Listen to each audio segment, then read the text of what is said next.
Hello. Hello. हाँ भैया, हाँ आप ठीक है ना? हाँ हाँ। और छोटी बहन का शादी पड़ रहा है, कुछ पैसे भेज दीजिए ना भैया।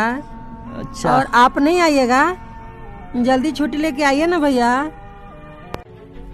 अच्छा छोटे, तू टेंशन मत ले। मैं सर से बात करूंगा छुट्टी के लिए। मैं जरूर आऊंगा और छोटी के शादी में धूम कर नाचेंगे, ठीक ना? वंदे मातरम।